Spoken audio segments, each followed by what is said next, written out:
Hello, ladies and gentlemen. Welcome to a brand new episode of the Cologne podcast. I'm Myke. I'm Ryan. We're two best friends. We're going on a fragrance journey, smelling fragrances and giving you uneducated opinions. Today, we're going to be smelling, now this is Mike's words, by the way, before we got on here, one of the most popular Parfums de Marly fragrances on planet Earth. Yeah, this is a popular one. Percival. Yeah. I've never smelled this. Have you smelled it? I have smelled it. I've worn it. Did I smell it when you wore it?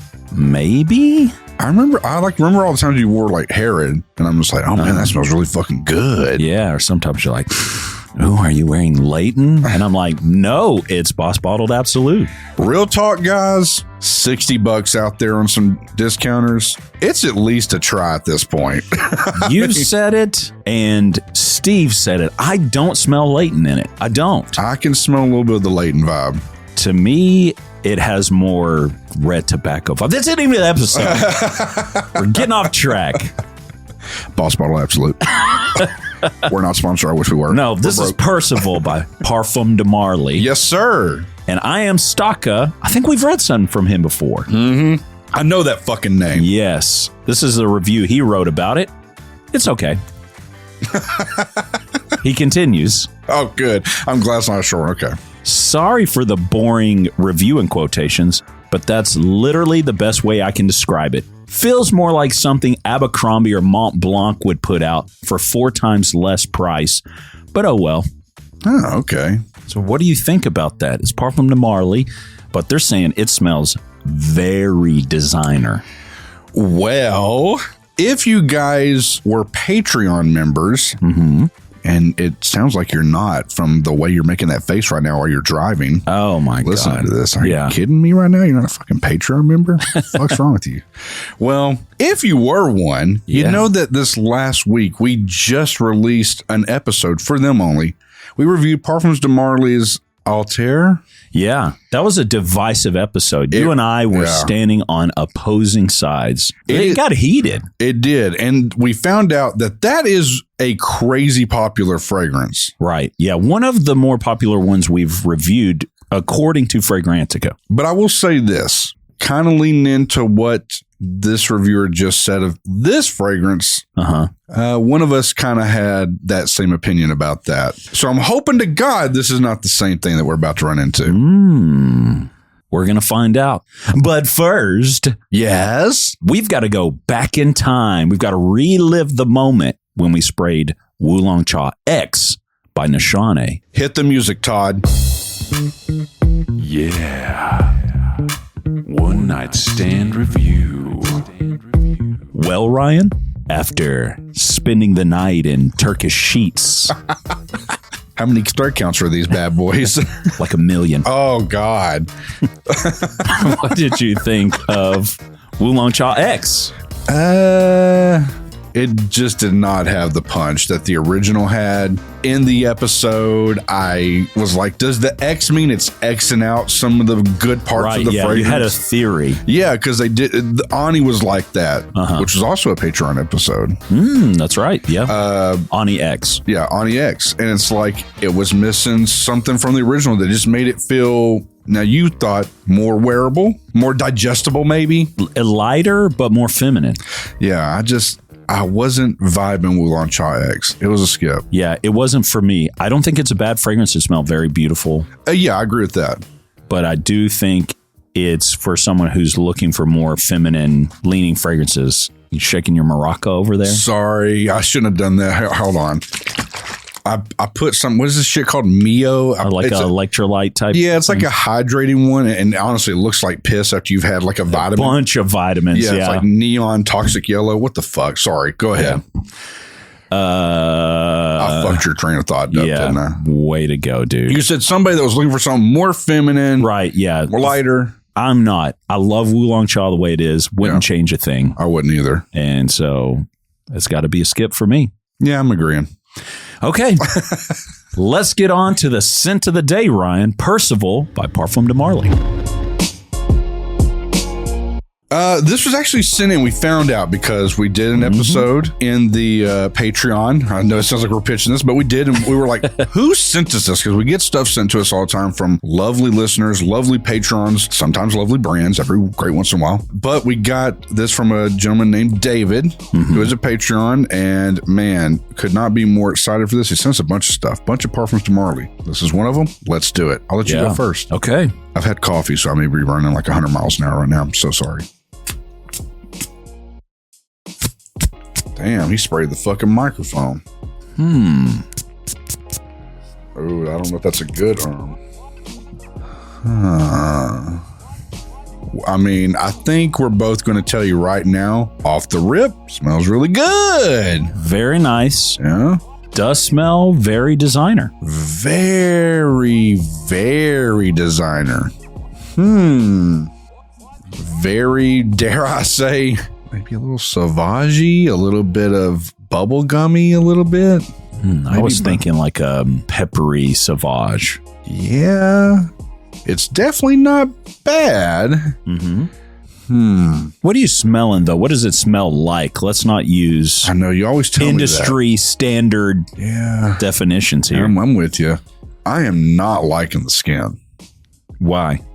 It's not pickle. It's not that.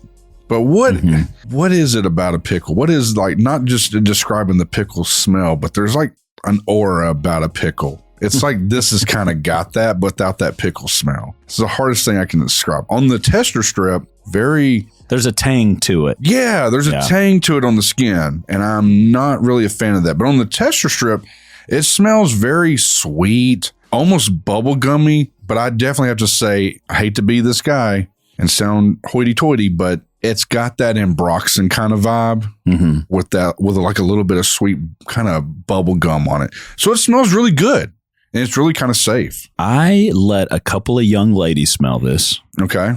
They lost their mind, didn't they? They loved it. I fucking knew it. They absolutely loved it. I knew it. One said, she was smelling it. At first she goes, this kind of reminds me of my grandpa. And I was like, really? And then she smelled it and she goes, man, I really like that.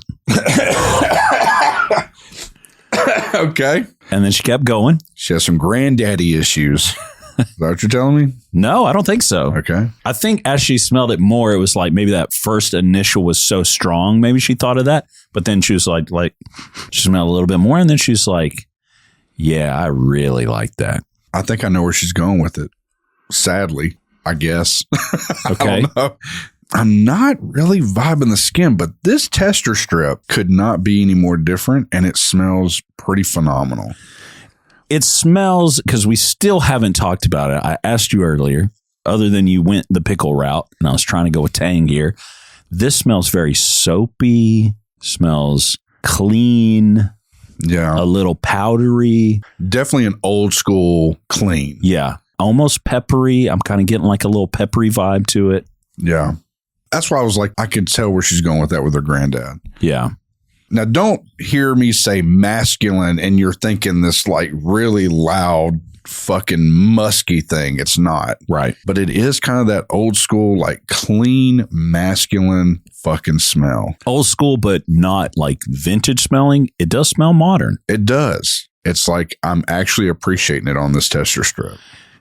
It's almost like a more mature version of like Fierce or Sauvage or Legend. You know, people say the Mont Blanc thing like Legend or something like that, which is basically just their version of Fierce, right?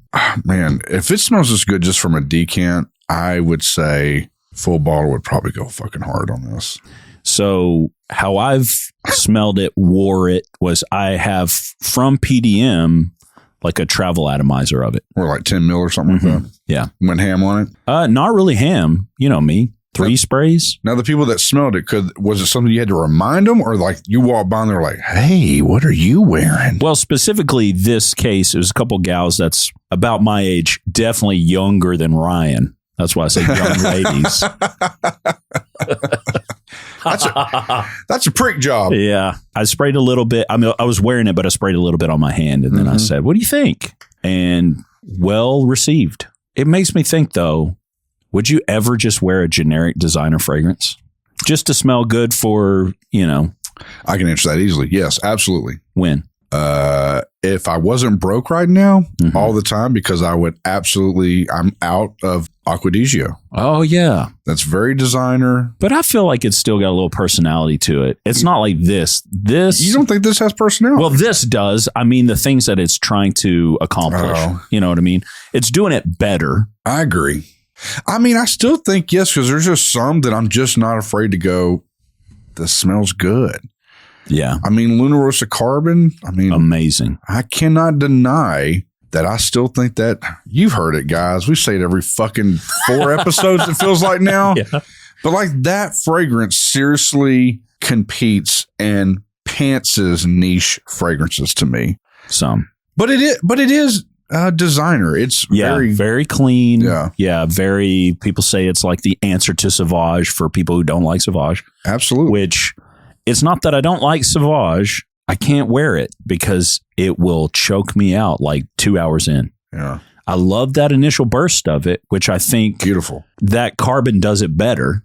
Oh, yeah, for and sure. That's kind of what I'm loving about. And then the dry down of Carbon is way better than Sauvage. To me, just an opinion, guys. You know, I wouldn't want it per se, but out of all the fragrances we have smelled on this fucking stupid podcast, 300 and something episodes here, God knows how much on the Patreon. Actually, I calculated it. Okay.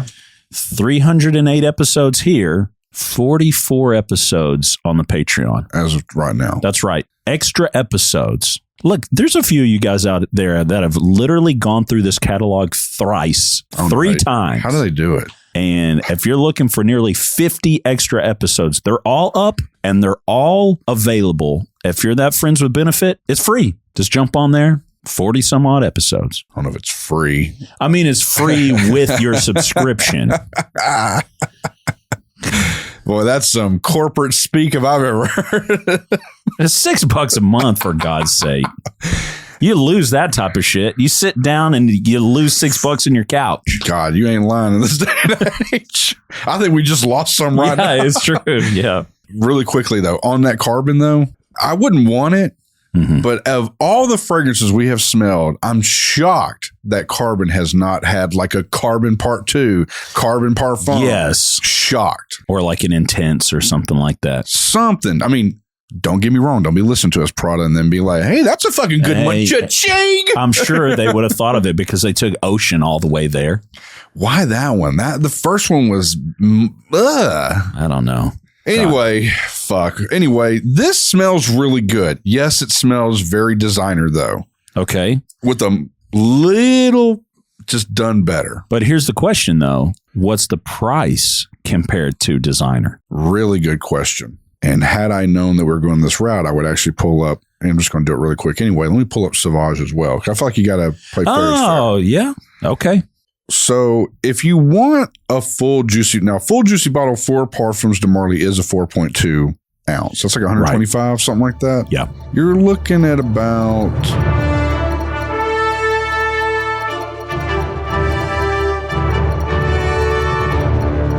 You did not have this ready. Well, it changed on me.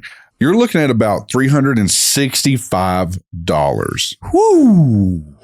Oh, yeah. That is high. They also make a 200 ml. How many ounces is that? $510. No, 200 would be more. 6. Yeah, I was about to say, because 5, I think, is 150. Okay, so 6, $510. But 125 ml. Things I never thought I'd learn in chemistry class. Like, I'm never going to use this, staring at these beakers, ounces to milliliter.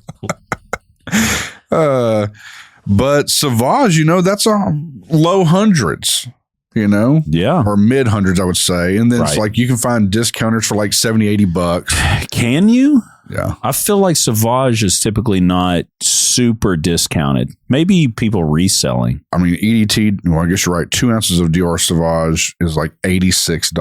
The EDT. That's discounted. Yeah. So that's what, 75 mil. Yeah. Here we are doing these chemistry calculations. Now, on the Parfums de Marly one, you can find it for $176, but that's also for a 2-point-something ounce, 2.5. Jesus. Their discount at 4.2 is $223. And it's like, to me, it's too close to a designer. Too close. But, so when you smell it, how close are we talking? God. I feel like it's framed differently than if we had smelled a designer that smelled like this. I think we'd go, God, this is elevated. Actually, I think it just hit me what I really think this smells like as far as like what you could compare it to. I know you kind of hate that, but okay, I have to be real on that. It's like, this is if you took Luna Rosa Ocean. Remember the EDP had that bubblegummy type thing? Yeah. It's like that and Dior Sauvage, but not that really harsh part of Sauvage, but the Ambroxan low or whatever. It's like those two seriously got it on in an airplane bathroom. And then you got this. That's where they got it on? Yeah, you know, it's kind of unique, but at the same time, it's kind of a shitty situation, you know? It's like not probably fun. Both of you have to be skinny as a fucking rail to even halfway enjoy yourself. Yeah, I can't even fit in the bathroom by myself right now. Me too. Like, well, you wouldn't even be on a plane, Ryan. I mean, that part's true too, yeah. Dude, we go in, we're coming out covered in blue shit, you know? Yeah, for sure. It's by the way, the popularity on this, I need to give you that since we went price and trend or price and popularity. 4.23 out of 5. I can see why. Over 4,000 votes. Wow. Yeah. So super high. Super high. Released in 2018. Perfumer, you said his name earlier. I'm not even going to attempt it. What was his name? Oh, maybe Haman Maradi? Yeah, we'll go with that. I mean, it smells good. What's been his most popular stuff? I'm always curious what, we rarely talk about the perfumer, but he made fucking Leighton. Yeah. He made Altair. He's a smart man. God, he's made pretty much every Parfums de Marly. Yeah, I want to say that our buddy Chris Fragmental got to meet this guy. Wow. That's cool. Do some content with him. So, yeah, I know that this, from that content, Chris said, is one of his more favorite fragrances, kind of top up there. God, now I'm starting to like the skin. What the fuck? You kind of got to be careful because just spraying right away, a lot of fragrances right away are just like, you can't spray your skin and immediately put it up to your nose. Sorry, I'm going all in. Damn. We got pool tonight, so we'll see how it wears out. You should actually do more because I've got some at the house. I'll wear it on. Yeah. I told you I got the travel atomizer. Oh, yeah, you can spray it fresh. I'm not going to lie. Like, it's pretty good. All this humming and hawing, whatever that fucking words you say, hemming and hawing. There you go. Hemming and hawing. Yeah, it's like, but I'm coming around to it. I can see why this is popular. I haven't got the pepperiness of this before when I wear it. I think I may love this. What the hell? Dude, Steve, this is your episode, bud, because Steve calls you out on this shit all the time. You are a roller coaster with fragrances. I can't help it. Because you start off and you're like, fuck this. By the end, you're like, it's probably a big, juicy bottle worth.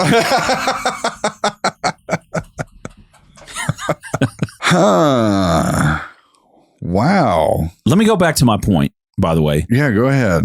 I feel like if we bought a designer or got a decant of a designer and we were spraying it, I feel like we would look at this way different. We would smell it and talk about how much different it is than other designers. But now that we're comparing what's technically niche to designer, we're trying to pull it closer to designers. Yeah.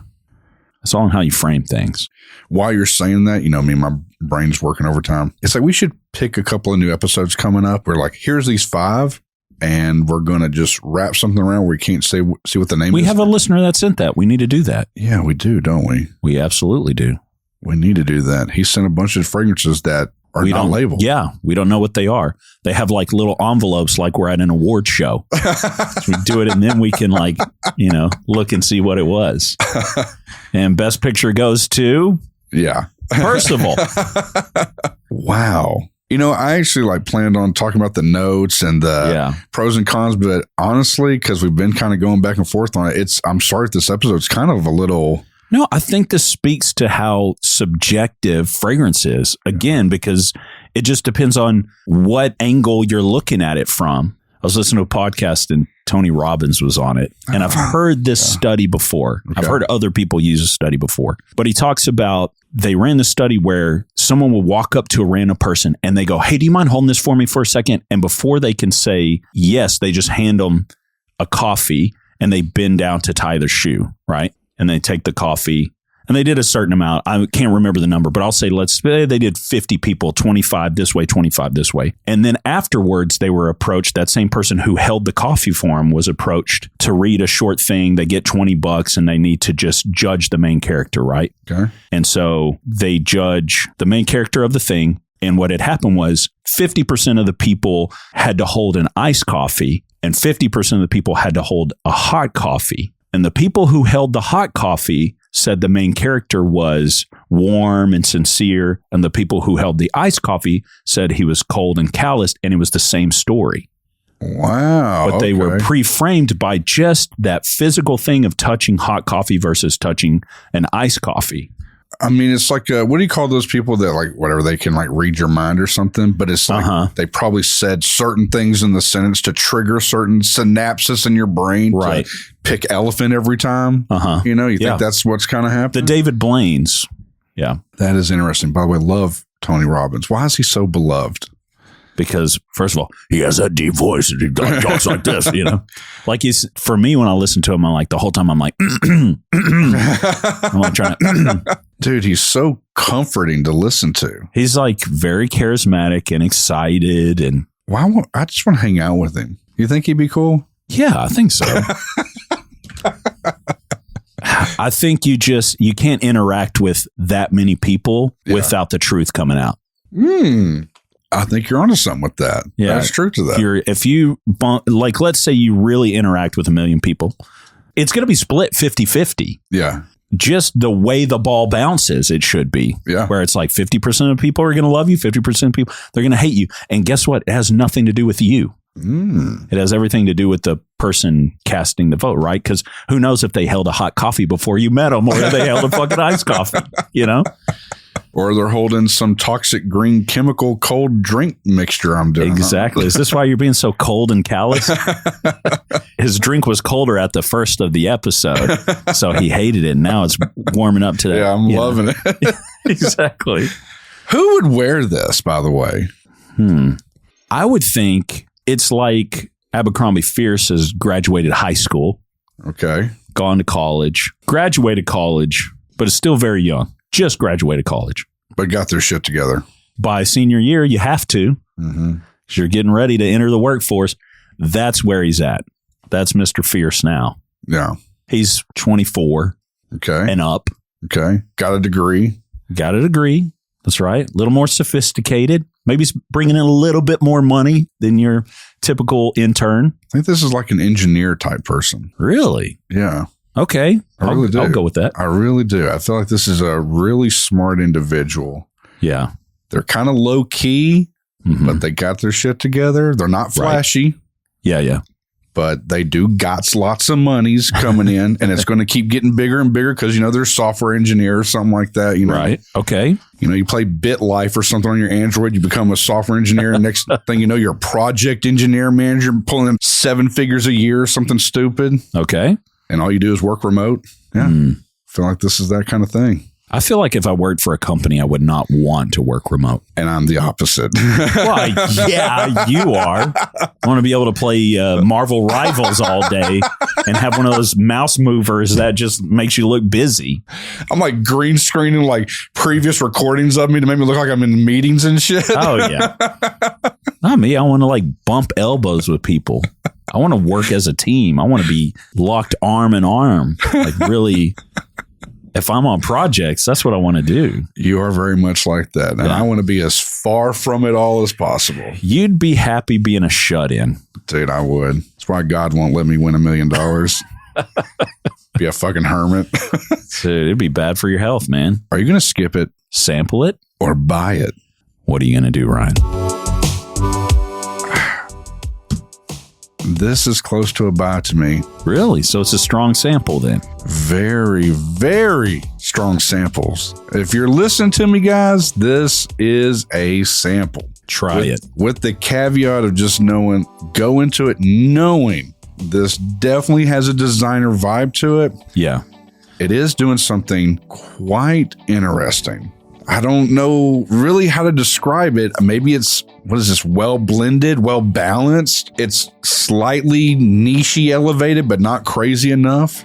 Yeah, it's doing a lot of things. A lot of things that I feel like a designer wouldn't do to a fragrance.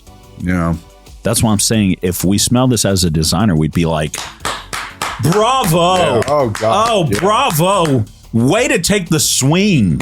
Was that a sarcastic clap, though? No, okay, I'm being that's serious. A real one. Okay. Yeah. I think we'd go, wow, these guys, they're trying something different while still keeping it very wearable and non-challenging. Yeah, that to the T. It's non-challenging whatsoever. There's no challenge to this. Yeah. Very wearable. Young man and up could wear this. Honestly, we should have said this. I feel like young man to old man could wear this and pull this off. Yeah. Really and truly. Very safe. I think the comments about, oh, this reminds me of a grandpa, is like maybe it's more distinguished than what you'd expect out of a designer fragrance. Mm-hmm. But it doesn't make it smell old and dingy. Yeah. Or too mature. Definitely not. God, it smells really good. I can't shake that. I smell a little bit of that sweetness that Luna Rosa Ocean did that we just dogged walked this episode and said was garbage, but it was garbage for some other reasons. But yeah, because it's like a one note song. This is different. There's a lot going on to it. Yeah, I would say this too, where that was really kind of weak in how it smelled. It was almost against it. This is a little bit louder, but not too much. It's just enough to be like on the cusp. Like if you know what I mean? Mm-hmm. If they would have went a little bit more, you'd probably be going, nah, this is going to be too loud for me. Right. It smells really good. Yeah. Who'd you say loved this? Chris. Chris loves this? Uh-huh. Okay. He's got a good nose on him. This smells good. That's all I got, man. I'm perplexed because there's simplicity to this. You know, I was kind of saying, we were talking about music the other day, actually. Uh-huh. And Myke's got me on this Hall & Oates kick right now. That's right. He goes, man, you need to really listen to Out of Touch. Yeah. By Hall & Oates. Listen to that fucking... Yeah, like the synth at the beginning of it.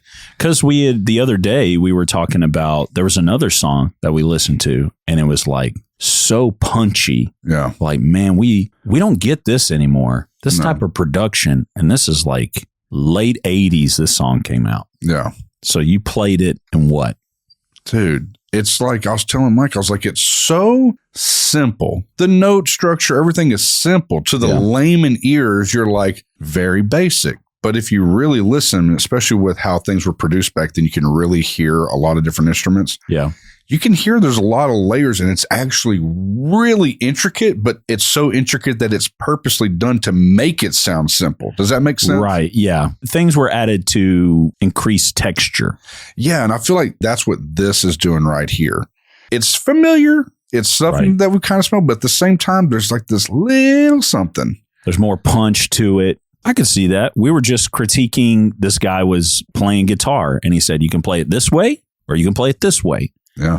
And when he added the special little in there, you were like, they're the same things. Yeah. But this is way more pleasing. Had way more personality. Right. Yeah. It's just the subtlest of thing you would never. It was actually a Brad Paisley. I'm not a Brad Paisley fan, but you were showing me Brad Paisley. Yes.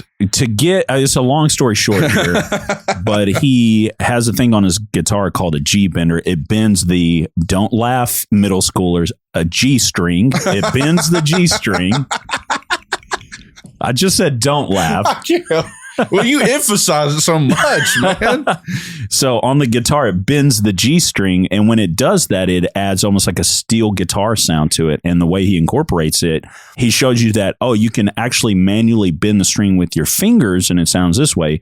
But then when he bends it with the mechanism that's built into the guitar, it sounds different, even though it's literally the same notes. Sonically, the exact same notes. Yeah. But the way it gets there is different. And you would be shocked, just that little difference, how much more character that has. Right. And it makes it way more distinguished, right? Yeah. And that's what I'm saying with this. It's like part of me wants to be cynical and go, oh my God, this fucking designer. Yeah. They're asking way too much money, which they are. I'm going to have to say that. Right. I'm getting this on a discount. Yeah. But it's like, I've got that side of me, but the other side is like, but I can't deny that this smells really fucking good. Yeah. I think it would be a win. I'm very strong sample as well. I think it's good. I've worn it a few times. I get compliments. It's just a safe wear. It's a safe blind reach. It's an expensive one. Yeah. But, you know, if you can swing it, it's very nice. Me and Myke have been toying with this idea. Right. And Myke was like, that's a great idea. Mm-hmm. And especially because it incorporates his name. He was like, it's an even better idea. I'm like, wait, I can have this? Let me frame it this way. We have listeners occasionally that will write in. Yeah. And they will just blanket complain about the fragrance faux pas that happen at work. Yeah. And so we thought, should we confront these transgressors? Oh, yeah. And let them know what's going on. Let the quiet voice of reason speak through the podcast. And so we did have a listener reach out, is a friend of mine, and she said this. Hi, Myke and Ryan. I need your help navigating a delicate situation at work. One of my coworkers is an awesome guy, but the amount of cologne he wears could clear a room faster than a fire drill. I'd love your help figuring out how to tell him that his cologne game is a bit too bold. I don't want to hurt his feelings, but my nose and lungs would really appreciate a gentler aroma. Can you help me find a way to tell him that less is more? And then she attached his name and his phone number. And so, look, we could get the cops called on us. We could be slapped with, some sort of restraining order. But we're going to call this man. And if you're a Patreon, you're going to hear how it all pans out. And if you're a Patreon and you want to reach out to us and have us communicate certain difficult fragrance news, we're thinking about, you let us know. We're thinking about starting kind of a segment called Myke Breaks Bad Fragrance News. Which you've probably seen the so-and-so breaks bad news. Right. We just want to do like a fragrance version of that. Yeah, because fun. There's some people out there that they need the truth. I'm probably one of those people that need the truth. Yeah, you would definitely be. I'll be writing into the show. We love you guys. And until next time, spray it up, y'all.